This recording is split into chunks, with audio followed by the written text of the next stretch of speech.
उच्चारण करेंगे भगवान शिव बहुत सुंदर होंगे। श्री राधा श्री राधा श्री राधा श्री राधा श्री राधा श्री राधा श्री राधा श्री राधा। भगवान शंकर ने राधा रानी का गुणगान किया बड़ा सुंदर। जो आज हम लोग जो राधा कृपा कटाक्ष स्तोत्र गाते हैं, ये महादेव ने उच्चारण किया। इसीलिए उच्चारण कीजिए आज के पवित्र दिन पर श्री राधा श्री राधा श्री राधा श्री राधा श्री राधा श्री राधा श्री राधा श्री राधा गोविंद राधा राधा राधा राधा गोविंद राधा राधा राधा राधा राधा गोविंद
जी कहते हैं कि अगर आप जीवन में सुखी होना चाहते हैं तो गिरिराज जी की शरण में चलना पड़ेगा। बोले गिरिराज महाराज की जय, बंसी वारे की जय, राधा रानी की जय, विश्वभानु दुलारी की जय।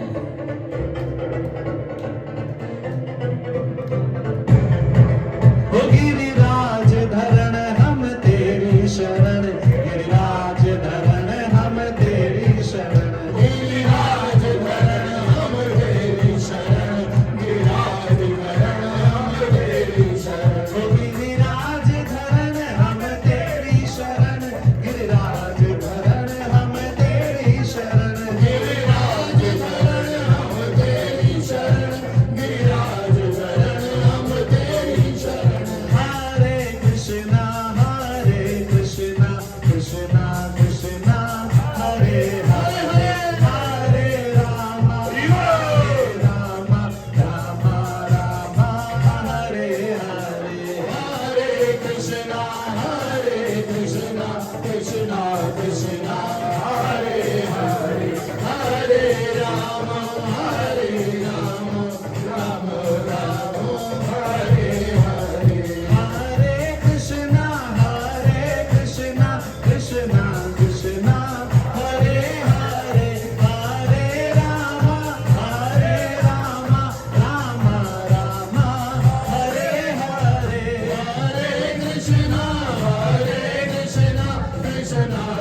हाथ उठा करके पुकारिए राधा रानी को।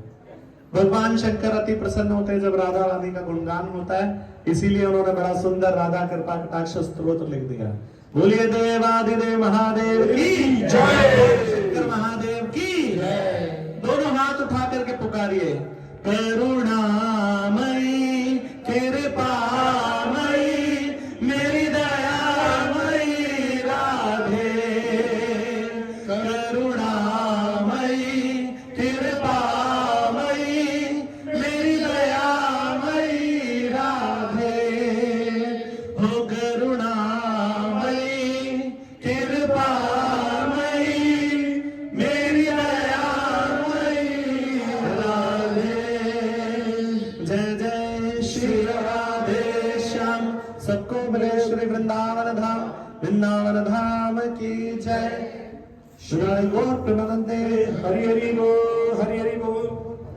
हरे कृष्णा कृष्णा कृष्णा हरे हरे, हरे राम राम राम। अभी शिव जी का विवाह अभी बाकी है। अभी तो नाच गाना हुआ बारातियों का, है ना। दो टाइप के बाराती थे, एक देवताओं की तरफ से थे और एक शिव जी की तरफ से थे जो भूत पिशाच थे। कौन कौन किसकी तरफ से था? मैं भूत पिशाच की तरफ से। देवताओं की तरफ से। ठीक है, अभी कथा शेष है, सभी आगे आगे आ जाएं बिल्कुल, और प्रभु लोग तो बिल्कुल ही आगे आ जाए। वो बिल्कुल ऐसे बैठ जाते पीछे चुप के, कोई देख ना ले, उठ के आगे आ जाओ। जो वैसे हल्के स्टूडेंट होते हैं ना, वो छुप के दुबक के बैठते हैं। अरे भाई, आप तो कथा में इतना रस लेते हो, आगे आगे बैठ के रस लो। ठीक है, अभी कथा शेष है, पहले कथा श्रवण करेंगे, फिर प्रसाद लेके तभी जाएंगे, उससे पहले कोई जाएगा नहीं। ठीक है, आज शिव जी का विशेष विवाह हो रहा है और इस विवाह के उपलक्ष्य में बिना दावत के कोई जाएगा नहीं। हरे कृष्णा कृष्णा कृष्णा हरे हरे, हरे राम राम राम हरे हरे। बड़ा ही सुंदर नृत्य हुआ, जैसे यहाँ पर हुआ ना। बारात में क्या क्या होता है? नृत्य होता है, आतिशबाजियां होती हैं, खूब ढोल नगाड़े पीटे जाते हैं। यही तो हुआ यहाँ पे अभी, खूब आतिशबाजियां हुई, खूब नृत्य हुआ, खूब ढोल नगाड़े पीटे गए। जो देवगण थे, देवता लोग, वो सारे बेचारे स्टेप बाय स्टेप नृत्य कर रहे हैं। हाँ, वो हम लोग करते हैं ना इस्कॉन में भी और गौड़िया में भी, कि कैसे वो एक स्टेप आगे करके पीछे फिर करके, हाँ, धीरे धीरे स्लो ऐसे ऐसे बिल्कुल विधिवत नृत्य करते हैं। देवतागण ऐसे नृत्य करने लगे और ये शिव गणों ने कहा, अरे देवता, विवाह हमारे प्रभु का है, नृत्य हम करेंगे। सारे शिवगण बिल्कुल पागल हो गए, बिल्कुल पागल होकर के, और ऐसा बेताला नृत्य कर रहे हैं, बिल्कुल बेताला, कोई सुर ताल कुछ नहीं पता, कुछ नहीं पता कि क्या सुर क्या ताल, कुछ नहीं पता, बस नृत्य कर रहे हैं पूरा आज दिल खोल करके कि आज तो हमारे स्वामी का, हमारे प्रभु का विवाह उत्सव है। तुलसीदास जी वर्णन कर रहे हैं, अरे ऐसी बारात थी, ना भूतो ना भविष्य थी। अरे आज तक कोई बारात ऐसी नहीं निकली जिसमें भूत पिशाच है, चंडाल, ये सारे आए हुए हैं और ये नृत्य कर रहे हैं, बिल्कुल एकदम बेताले होकर के नृत्य कर रहे हैं। और वर्णन किया कैसा नृत्य कह रहे हैं, कोई पैर ऊपर कर करके नृत्य कर रहा है, तो किसी के पैर ऊपर है, सर नीचे है, ऐसा नृत्य कर रहा है। किसी का सर ही नहीं है और वो हाथ में सर को लेकर के यूं घुमा रहे हैं, ऐसे ऐसे नृत्य हो रहे हैं। कह रहे हैं किसी का मस्तक भैंस का था, किसी का मस्तक गधे का था, जो जैसा था वो वैसे ही नृत्य किए चले जा रहे हैं।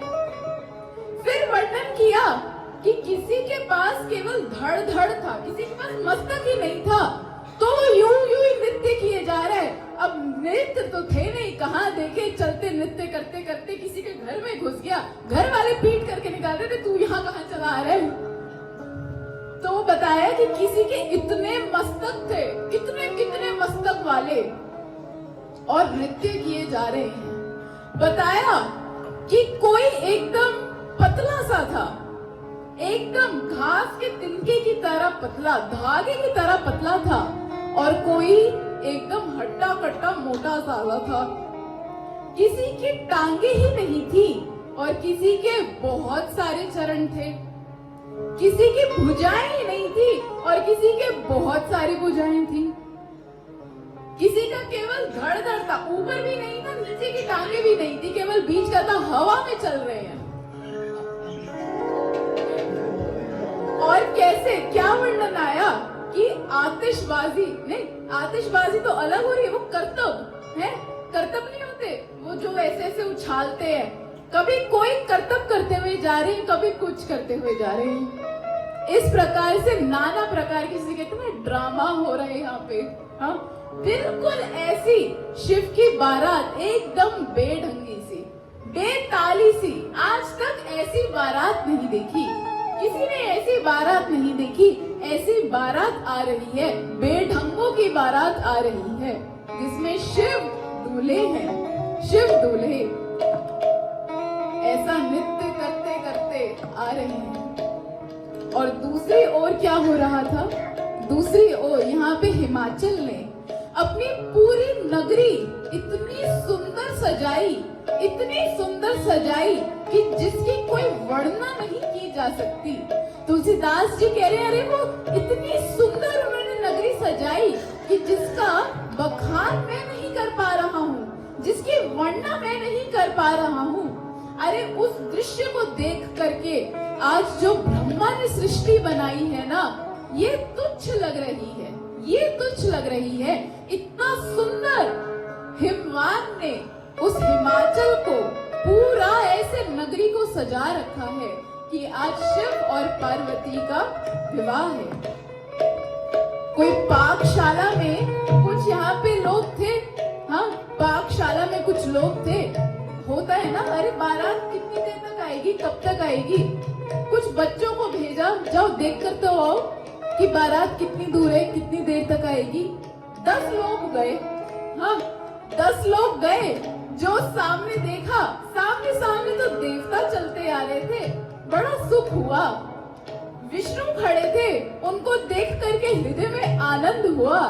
और जैसे पीछे देखा, भूत, प्रेत, बेताल, चंडाल और ये शिव। ओहो, 5 लोग तो वो देखते ही वहीं बेहोश हो गए, वहीं बेहोश हो गए।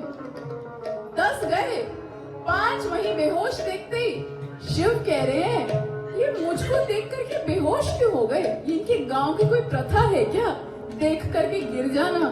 तो गण कह रहे हैं, अरे नहीं नहीं शिव, आप इतने सुंदर लग रहे हो आज, इतने सुंदर लग रहे हो। कान में बिच्छू लटका रखे हैं। अरे वो देख करके ये बेहोश हो गए, आपके सौंदर्य को देख करके बेहोश हो गए। जो 5 वापस आए, उसमें से 3 को तो 104 डिग्री बुखार हो गया ऐसी बारात को देख करके। वो बेचारे कुछ बोल ही नहीं पा रहे हैं। और जो 2 बचे, वो बेचारे हांफते हांफते, भागते भागते आ रहे हैं और कह रहे हैं, ये बारात है, ये बारात है, ये कैसी बारात है? अरे हमें माफ करो, हमें छोड़ो यहाँ से, हमें जाने दो। बेचारे अंदर आके और सबको डरा दिए। ये क्या देख लिया, ये क्या देख लिया? एकदम डर गए, भय में आ गए। जो कुछ हाथी, घोड़े इत्यादि वहां थे, सब उन भूत प्रेतों को देख करके एकदम डर गए और एकदम खड़े हो गए, हिले ना गए। बारात आई, बारात आ रही है और ये लोग कह रहे हैं, शिव समाज जब देखन लागे, बिडरी चले बाहन सब भागे। अरे वो जो शिव समाज, जो वो बारात आ रही थी ना, उसको देख देख के डर डर के भाग रहे थे इधर उधर, डर डर के भाग रहे थे। फिर जैसे ही आने लगे जो माता है मैना, वो बड़ी प्रतीक्षा कर रही हैं, बड़ी प्रतीक्षा कर रही हैं कि मेरा होने वाला दामाद आ रहा होगा, बारात आ रही होगी, मैं नजर उतारूंगी, मैं आरती उतारूंगी। हाँ, ऐसा ही होता है ना, पहले दूल्हे की आरती उतारी जाती है, वो रिबन कटिंग की जाती है, फिर अंदर आते हैं कि मैं दूल्हे की आरती उतारूंगी। बिल्कुल बेचैन, हाँ, कि कब आएगी बारात, कब आएगी। और जो दूर से आते हुए देखा, विष्णु आगे आगे चलते आ रहे हैं, विष्णु की आरती उतारने लगी, विष्णु की आरती उतार रही है। विष्णु जी कह रहे हैं, अरे माता, मैं दूल्हा नहीं हूँ, मैं तो खुद बाराती हूँ, मैं खुद बाराती हूँ। जो ये मैना की सखियां थी, वो कहती, अरे सखी, तेरी तो बारात में जो बाराती आए हैं वो इतने सुंदर हैं, तेरा दूल्हा तो कितना ही सुंदर होगा, कितना ही सुंदर होगा। विष्णु जी मन में ये सोच रहे हैं, मन ही मन कह रहे हैं, मैं तो ये सोच रहा हूँ कि जब तुम दूल्हे को देखोगे, तुम में से जीवित कितने बचेंगे।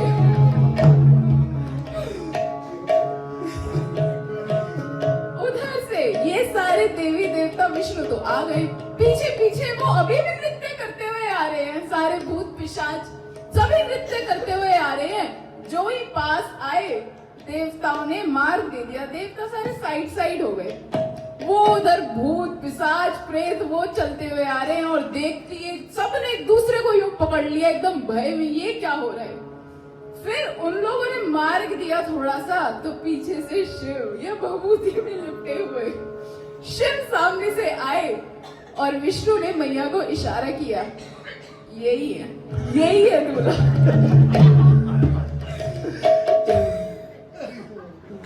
ये है दूल्हा। और जो तो माता ने देखा कि ये है दूल्हा, ये दूल्हा है, माता तो देखते ही बेहोश, फिर वही मूर्छित हो गई। वो बारात वही खड़ी की खड़ी रह गई, माता यहाँ बेहोश, क्या करे, कोई जल लाओ, छीटा करो। वो बारात वही खड़ी हुई है, वही रुकी हुई है। हाँ, वही उनको वही रोक दिया, अरे जब तक आरती नहीं होगी अंदर नहीं आएंगे। और ये माता को छीटे डाले, जैसे ही थोड़ा सा होश आया, जैसे ही थोड़ा होश आया, माता कह रही है, नारद, वो नारद कहाँ है, कहाँ है वो नारद। अरे उसके कहने पे मैंने अपनी फूल सी बेटी को तप करने के लिए भेज दिया। किसके लिए भेजा, ये इसके लिए भेजा है, ये एकदम बावला सा है, बावले से वर के लिए मैंने भेजा। अरे मेरी कन्या कहाँ, मेरी पार्वती कहाँ, ये बावला वर, ये क्या, वो नारद कहाँ है। और कह रही है, नारद कर में कहाँ बिगाड़ा, भवन मोर को मैंने कहाँ बिगाड़ा, नारद को कहाँ बिगाड़ा,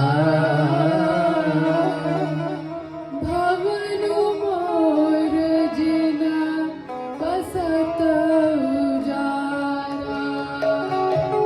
अरे उस नारद का मैंने क्या बिगाड़ा था, मैंने उस नारद का क्या बिगाड़ा था, उसने मेरा बसा बसाया घर उजाड़ दिया। नारद, और नारद बेचारे छुपे बैठे हैं, उनको पता नहीं होगा, वो छुपे बैठे हैं। आए सामने, आए सामने। फिर नारद जी ने शिव जी की महिमा को गाना प्रारंभ किया। ऐसी महिमा को गाया, बोला, माता, ये शिव कोई साधारण मनुष्य नहीं, कोई साधारण जीव नहीं है, अरे ये स्वयं शिव है, ये तो गुणों के भंडार है। आप इनको ऐसे ही मत सोचो, ये कोई साधारण मनुष्य नहीं, अरे गुणों से भरे हुए हैं, इतने गुणवान हैं ये शिव है, शिव। माता को जैसे तैसे शांत किया। माता तो कह रही थी, अरे आत्महत्या कर लूंगी, अपनी पुत्री को लेके पर्वत से नीचे कूद जाऊंगी, पर इससे विवाह नहीं करने दूंगी। माता को शांत किया। इधर माता कह रही थी कि विवाह नहीं करने दूंगी, और वहां बारात अभी भी खड़ी हुई है। जैसे ये मूर्छित हुई, शिव जी कहते हैं, अरे ये भी मूर्छित हो गई मुझे देख करके, है क्या बात है। गढ़ कह रहे, अरे महाराज आप इतने सुंदर लग रहे हो, आज इतने सुंदर लग रहे हो, कोई भी देख करके मूर्छित हो सकता है। माता मानी। जैसे तैसे अपने हृदय को संभाला और अब शिव और पार्वती जी का विधिवत विवाह हुआ। हिमाचल ने कन्यादान किया, भेंट प्रस्तुत की। समस्त जितने भी वहां अतिथिगण थे, जितने भी उन्होंने अपने मित्र पर्वतों को बुलाया, सबका खूब सेवा की, सबकी खूब सेवा की, खूब बड़ी दावत हुई। वहां शिव और पार्वती का विवाह हुआ। शिव पार्वती जी की के शुभ विवाह महोत्सव की जय। शिव पार्वती उनका विवाह संपन्न हुआ। ऐसी बारात आई, ऐसा सुंदर श्रृंगार दूल्हे का, इतनी अर्चने आई, पर जैसे तैसे विवाह अब संपन्न हुआ। विवाह संपन्न हुआ और शिव पार्वती वापस कैलाश आए। वापस कैलाश में आए। बड़ी सुंदर इनकी गृहस्थी, और इनके गृहस्थी में इतनी शिक्षाएं हैं, इतने अनेक प्रसंग हैं, पर यदि अगर अभी खोल के बैठ गए ना, आप मेरे को इस बार क्षमा नहीं करोगे, कल तो कर दिया था। इसलिए हम संक्षिप्त में ही लेते हैं। शिव पार्वती की बड़ी सुंदर गृहस्थी हुई।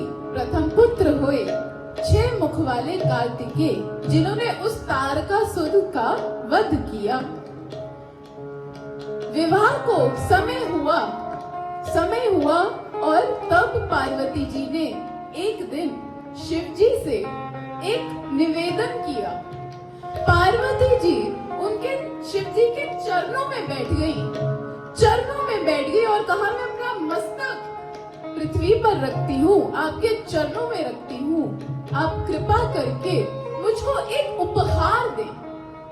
हमारे विवाह को इतना समय हुआ, मैंने आज तक आपसे कुछ मांगा नहीं, आज आप मुझे एक उपहार दें, आज मैं आपसे कुछ मांगना चाहती हूँ। शिव जी थोड़े डर गए, क्या मांगेगी, कहीं घूमने जाने का तो नहीं देंगे, तो भी हनीमून पर लेकर के जाना पड़े, हाँ कुछ ऐसा ना कह दे। और वहां देखो क्या हुआ, किसी भी गृहस्थी में हाँ यही होगा कि कुछ कहीं घुमा लाओ, कहीं कुछ कर लो, अरे मैंने तुमसे कभी कुछ नहीं मांगा, इस बार तो 9 लखा बनता है मेरे लिए, कुछ ना कुछ इस प्रकार की। परंतु पार्वती क्या कह रही है? कह रही है, राम की कथा सुना दो, हे शिव मुझे राम की कथा सुना दो, वो भगवान की कथा सुना दो। ये गृहस्थी जहाँ पति और पत्नी मिल करके भगवान की कथाओं का श्रवण करें, और जो गृहस्थी ऐसी होगी ना, उस गृहस्थी में जो संतान होगी वो यदि भगवान होगी या भगवान के परम भक्त, उसके अलावा और कोई है ही नहीं। ऐसी सुंदर इनकी गृहस्थी।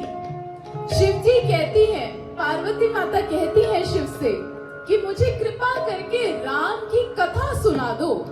अरे राम की कथा सुनाओ।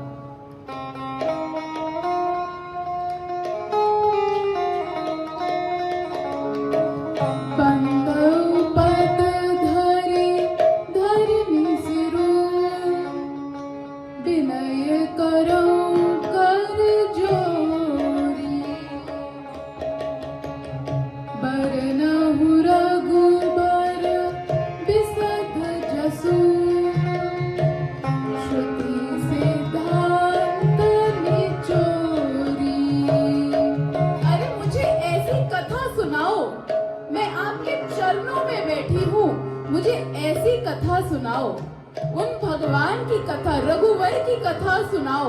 और कह रही है कि सिर्फ कथा ही मत सुनाओ, मुझे साथ में सिद्धांत सुनाओ। कितनी सुंदर बात कही, केवल कथा ही नहीं, साथ में सिद्धांत सुनाओ। और कह रही है, जो मैंने आपसे पूछा वो भी सुनाओ, जो मेरा पूछना रह गया हो वो भी सुनाओ। शिव मुझ पे कृपा करके मुझे समस्त कथाओं का श्रवण कराओ, वो रामचरित्र का श्रवण कराओ। एक उदाहरण देते हैं, कहते हैं कि जब लोहा गर्म होता है, और उस पे तब चोट मारी जाए तो वो मुड़ जाता है, हाँ, तब वो मुड़ जाता है। ऐसे ही जो कथा है ना, कथा रसमयी जो कथा है, वो उस लोहे को गर्म करने के समान है। वो लोहे को गर्म करने के समान, जब लोहा गर्म होता है तो वो पिघलता है। ऐसे ही जब हम कथा श्रवण करते हैं, हमारा हृदय पिघलता है, हृदय पिघलता है। और जब वो हृदय पिघलता है ना, तब सिद्धांत तो अगर बता दें, उसको फिर आकार दिया जा सकता है। तब सिद्धांत समझ आ जाता है। जैसे गर्म लोहे को जब उस पे चोट मारी जाए तो उसको आकार दिया जा सकता है, उसी समान जब कथा को श्रवण करते हैं तब वो हृदय द्रवीभूत होता है और तब सिद्धांत बताए जा सकते हैं, जिन सिद्धांतों को हम अपने जीवन में पालन कर सकते हैं, जो सिद्धांत हमें पवित्र कर सकते हैं, जो सिद्धांत हमारे जीवन को परिवर्तित कर सकते हैं। पार्वती माता कह रही हैं, ऐसी कथा सुनाओ जिसमें सिद्धांत भी हो, सिद्धांत के साथ सुनाओ। ऐसी जिज्ञासा, जब इस प्रकार की जिज्ञासा पार्वती जी ने प्रकट की तो वो जिज्ञासा सुनते ही शिव जी को तो अष्ट सात्विक विकार होने लगे, अष्ट सात्विक विकार हुए और उनके मुख से निकला, हाँ, मुख से निकला, मंगल भवन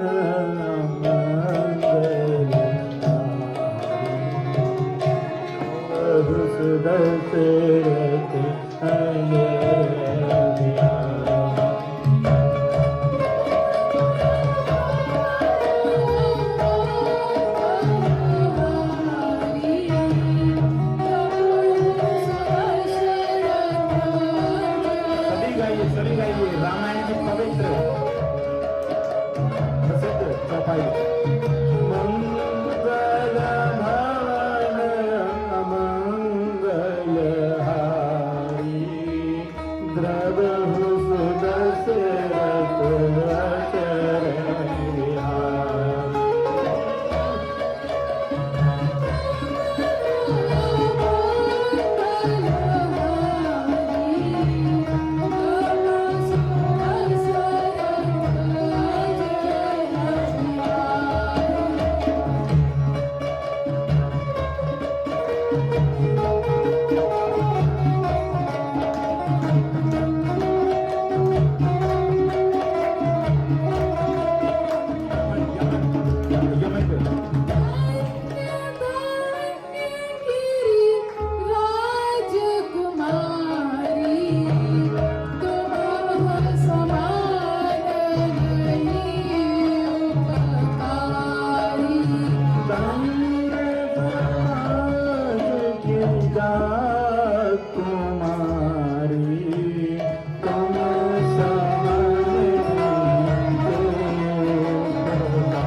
सुनाने जा रहे हैं, परंतु पार्वती को कह रहे हैं कि अरे उपकार आपने किया है। पार्वती को कह रहे हैं कि तुम समाना नहीं कोई उपकारी, अरे तुम्हारे जितना उपकारी आज तक कोई नहीं हुआ। क्यों? कथा तो शिव सुनाने जा रहे हैं, तो पार्वती मैया को क्यों कह रहे हैं? तब शिव कह रहे हैं कि अरे जो श्रोता होता है ना, वास्तव उपकार तो श्रोता करता है, वास्तव उपकार श्रोता करता है। यदि श्रोता ही ना सुने तो वक्ता क्या करे, क्या करेगा? हाँ, यदि श्रोता सुने नहीं तो वक्ता कैसे अपने भावों को प्रकट करेगा, कैसे कथा को प्रकट करेगा, कैसे उन कथाओं को स्मरण करेगा? वो श्रोता, अरे उपकार तो श्रोता करता है, कथा तो पीछे, श्रोता पहले। फिर कह रहे हैं रामचंद्र शिव जी कि अरे आपने धन्य कर दिया, आपने धन्य कर दिया, ये जो जिज्ञासा है ना आपकी, धन्य कर दिया आपने। अरे ऐसी जिज्ञासा, ऐसी जिज्ञासा। कहा कि जिस प्रकार एक गंगा बहती है और तीनों लोगों को पवित्र कर देती है, उसी प्रकार जब कोई राम कथा की जिज्ञासा करता है तो वो 3 प्रकार के लोगों को पवित्र कर देता है। 3 प्रकार के लोगों को, वक्ता को, श्रोता को और जिसने जिज्ञासा की उनको, तीनों प्रकार के लोगों को पवित्र करता है। और जिस प्रकार गंगा जहां जहां जाती है सबको पवित्र करती है, उसी प्रकार जिसने ये राम कथा सुनी है वो जहां जहां जाता है पूरे लोगों को पवित्र करते हुए जाता है। हे पार्वती, आपने आज उपकार किया है, इस पूरे जगत पे उपकार किया है। आपकी जिज्ञासा के कारण आज राम कथा प्रकट हो रही है, राम कथा प्रकट हो रही है। फिर कहा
प्रसन्न कर दिया।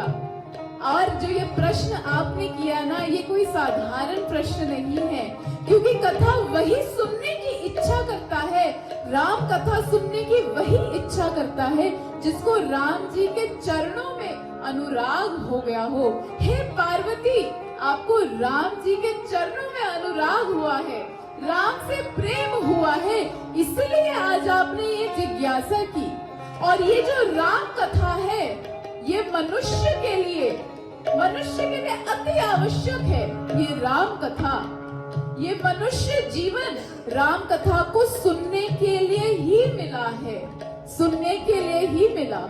आपने ये राम कथा सुनना चाहा, इसका अर्थ यही कि आपके हृदय में वो प्रेम उदित हुआ है।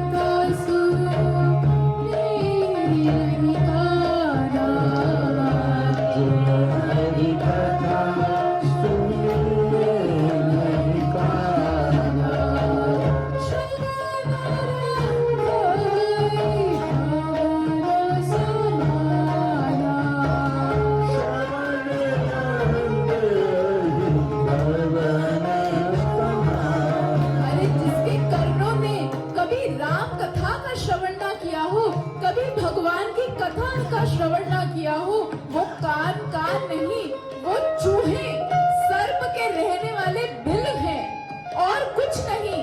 अरे जिन आंखों ने कभी भगवान का दर्शन ना किया हो, वो आंख नहीं, उसके लिए क्या कहा? नयन ही संता तरस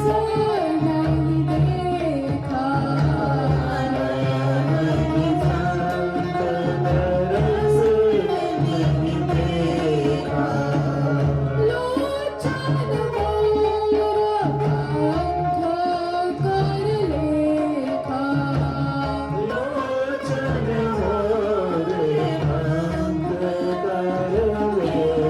अरे जिन नेत्रों ने कभी भगवान का दर्शन नहीं किया, वो नेत्र नहीं, वो केवल मोर पंख पे वो जो गोला नहीं होता बीच में, केवल उसके समान है। अरे वो सर नहीं, जो कभी भगवान के आगे झुका नहीं।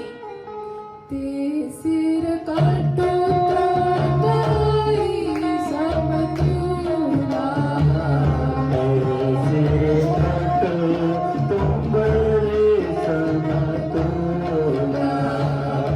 जीवन मत हरि गुरु पद पूरा।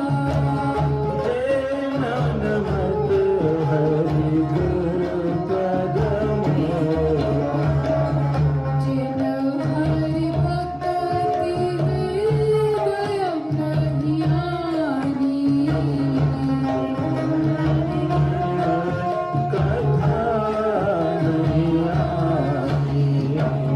जीवत सब समाते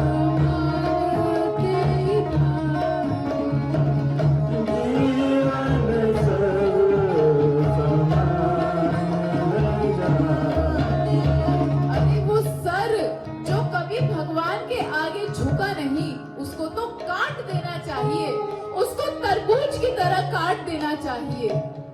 और हम क्या करते हैं?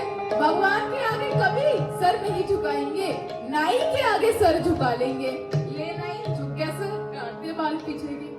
हाँ, फोन हाथ में लेंगे, 24 घंटा फोन हाथ में और सर झुका हुआ। उस फोन के आगे सर झुका है, पत्नी पति के आगे सर झुका, परंतु भगवान के आगे सर नहीं झुकाएंगे। और शिव जी यहाँ कह रहे हैं कि अरे जिस नर ने भगवान के आगे कभी सर नहीं झुकाया, उस मस्तिष्क को तो काट ही देना चाहिए। जिस हृदय में कभी भक्ति नहीं आई, जिसके हृदय में कभी भक्ति नहीं आई, वो देह कैसा है? वो देह है एक जिंदा लाश की तरह, जिंदा लाश की तरह। हाँ, अभी हम बैठे यहाँ पे, कोई साथ वाला यदि मर जाए कोई, तो क्या होगा? बैठा तो नहीं रहेगा, एकदम गिरेगा, एकदम। और जो गिरेगा, बैठे रहोगे क्या या उठ के भागोगे एकदम? हाँ बताओ, बैठे रहोगे या भागोगे? नहीं, बैठे रहेंगे ना। कथा चल रही थी ना, बाधा नहीं बन रही, तो सुनते आए हैं कि कथा में बाधा नहीं डालनी। हाँ, बैठे रहेंगे। अरे भागेंगे एकदम से, कोई मर गया तो साथ में। और फिर उसको शमशान लेकर के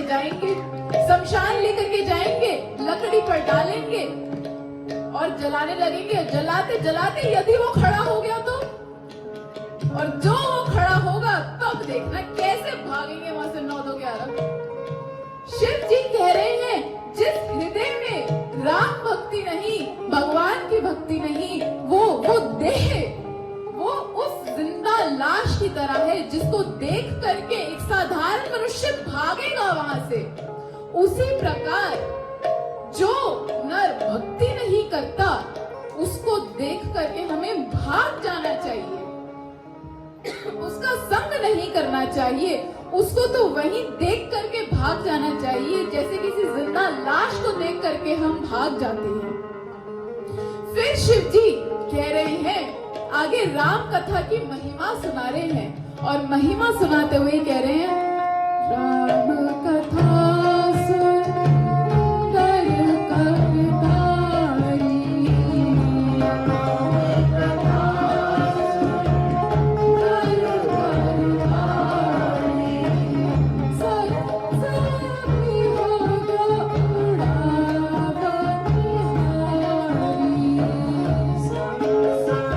Oh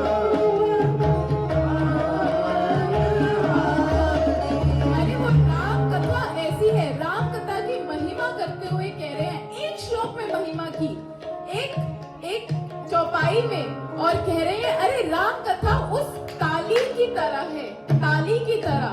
हाँ, क्या होता है पहले से देखते हैं ना, हवेलियों में रहते थे, माताएं आती थी, कबूतर या पक्षी होते थे, ताली दे करके उड़ाते थे। शिव जी कह रहे हैं राम कथा उस ताली के समान है। ताली, ये राम कथा ताली के समान। जब इस राम कथा को सुनते हैं तो हृदय में वो जो पाप कलमश दोष बैठे हैं ना, वो उन पक्षियों की तरह उड़ जाते हैं, सब उड़ जाते हैं। अरे राम कथा की महिमा ऐसी। और पार्वती ये बात सुनो, ये बात सुनो, राम कोई ब्रह्म नहीं, राम ब्रह्म नहीं है। अरे वो तो सच्चिद आनंद है, सच्चिद आनंद स्वरूप है, सगुण है, साकार है। मेरे राम ऐसे हैं। पार्वती ने पूछा कि हे शिव, राम भगवान इस पृथ्वी पर क्यों आए, क्यों आए? तब शंकर ने कहा जब जब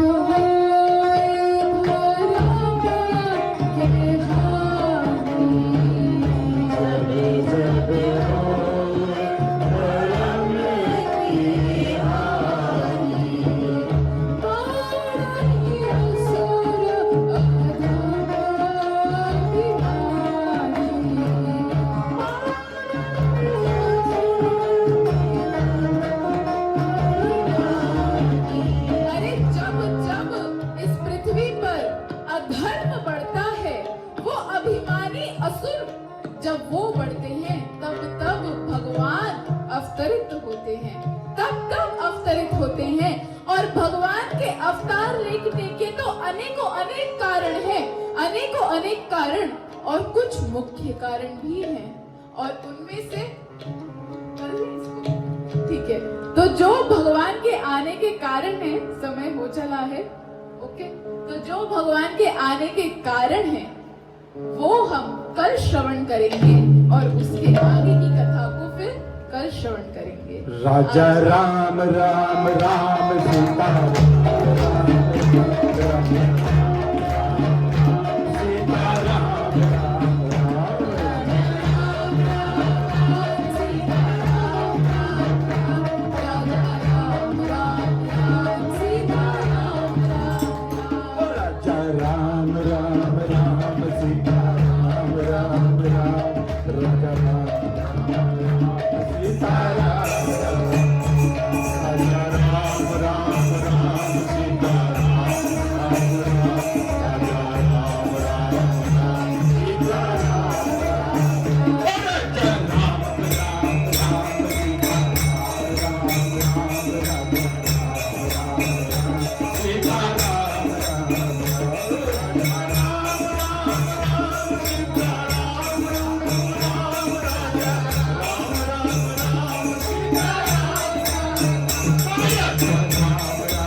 कोर प्रेमानंदे हरि हरि बोल, हरि हरि बोल, हरि हरि बोल। आज के आनंद की महाप्रसाद की जय जय श्री राधे, जय जय श्री राधे, जय जय श्री राधे श्याम। सबको मिले वृंदावन।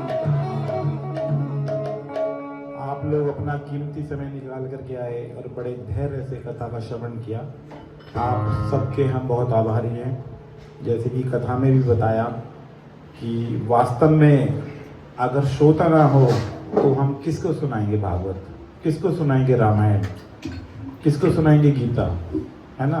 आप लोग अपना इतना कीमती समय निकाल करके आते हैं, हम सब समय के लिए आपके ऋणी हैं। इसी तरह आप आते रहें और अपने जीवन को धन्य करें और सभी को और भी साथ लेके आए। हरे कृष्णा कृष्णा कृष्णा हरे हरे, हरे राम राम राम हरे। सभी भक्तजनों से श्रोत मंडली से विनती है कि सभी प्रसाद पा करके जाएंगे। आज विशेष प्रसाद की व्यवस्था हुई है। आज शिव जी की बारात में भिन्न भिन्न प्रकार की ज़्यादा तो चीज़ें नहीं बना पाए समय के अभाव की वजह से, लेकिन जो भी हुआ बहुत अच्छे से सभी प्रसाद लेके जाएंगे। हरे कृष्णा।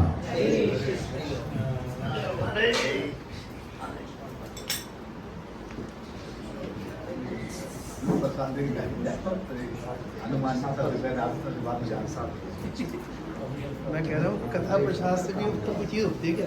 हाँ होती है। ये भी प्रसाद कथा प्रसाद से उत्तरा कथा प्रसाद से ये जो प्रसाद है, है भगवान की वाणी विग्रह मिल रही है, कथा मिल रही शरीर का शरीर कैसे मिलेगा? ये तो चलता है। शरीर रहेगा तो भजन करोगे ना। भौतिक चीजें हैं, भौतिक तत्व है, शरीर में सब कुछ चल जाएगा, कोई जरूरत नहीं है। चला के दिखाओ फिर आप 3 दिन के लिए आप कुछ खाओगे। अभी प्रसाद ले लो, 3 दिन चलाओ, फिर 7वें दिन प्रसाद पाना। ठीक है। 3 दिन बिना प्रसाद के रहो।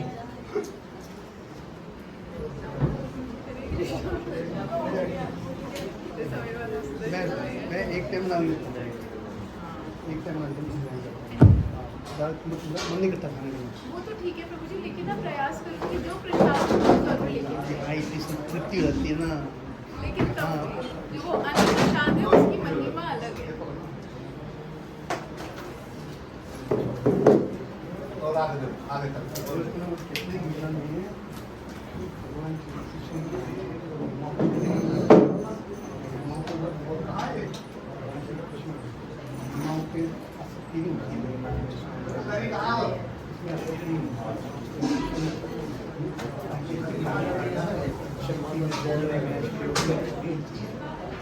उसमें आकर्षण होना चाहिए, आसक्ति नहीं होना चाहिए।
आप